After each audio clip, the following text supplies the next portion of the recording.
Chapter 30. They didn't spend all their days on the island.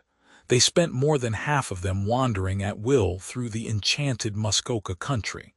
Barney knew the woods as a book, and he taught their lore and craft to Valancy.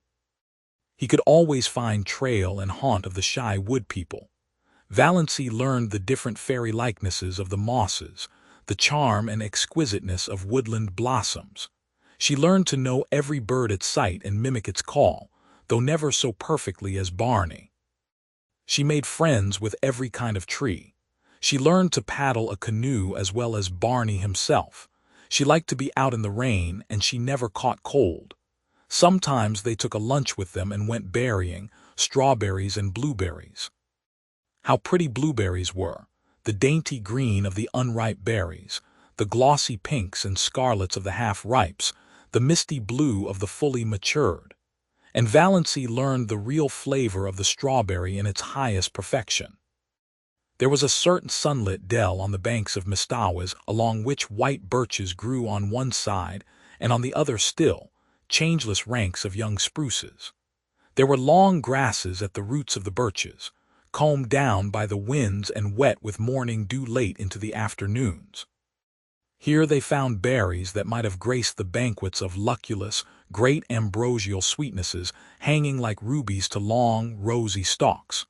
They lifted them by the stalk and ate them from it, uncrushed and virgin, tasting each berry by itself with all its wild fragrance ensphered therein. When Valancy carried any of these berries home, that elusive essence escaped, and they became nothing more than the common berries of the marketplace. Very kitchenly good indeed, but not as they would have been, eaten in their birch dell until her fingers were stained as pink as Aurora's eyelids. Or they went after water lilies. Barney knew where to find them in the creeks and bays of Mistawis. Then the blue castle was glorious with them, every receptacle that Valancy could contrive filled with the exquisite things. If not water lilies, then cardinal flowers, fresh and vivid from the swamps of Mistawis, where they burned like ribbons of flame. Sometimes they went trouting on little nameless rivers or hidden brooks on whose banks naiads might have sunned their white, wet limbs. Then all they took with them were some raw potatoes and salt. They roasted the potatoes over a fire, and Barney showed Valancy how to cook the trout by wrapping them in leaves, coating them with mud, and baking them in a bed of hot coals. Never were such delicious meals. Valancy had such an appetite it was no wonder she put flesh on her bones. Or they just prowled and explored through woods that always seemed to be expecting something wonderful to happen. At least that was the way Valancy felt about them. Down the next hollow, over the next hill, you would find it.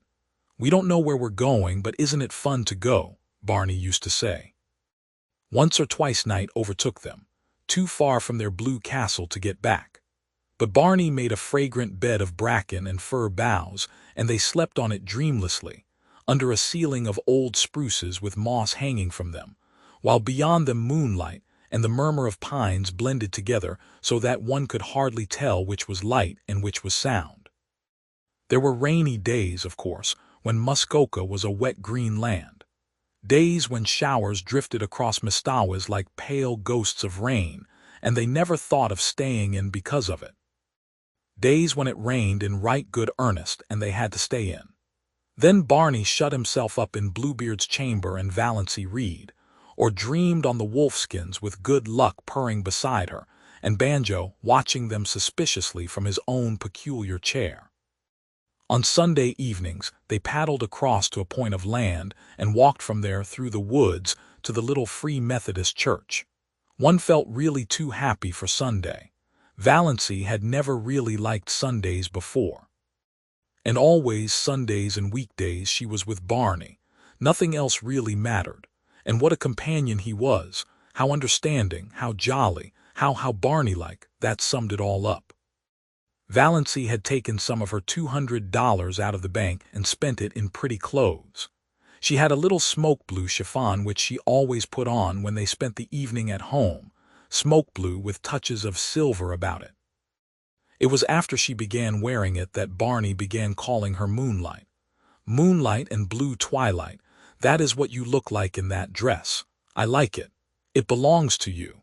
You aren't exactly pretty, but you have some adorable beauty spots. Your eyes, and that little kissable dent just between your collar bones. You have the wrist and ankle of an aristocrat. That little head of yours is beautifully shaped. And when you look backward over your shoulder, you're maddening, especially in twilight or moonlight. An elf maiden, a wood sprite. You belong to the woods, moonlight, you should never be out of them. In spite of your ancestry, there is something wild and remote and untamed about you. And you have such a nice, sweet, throaty, summery voice. Such a nice voice for love-making.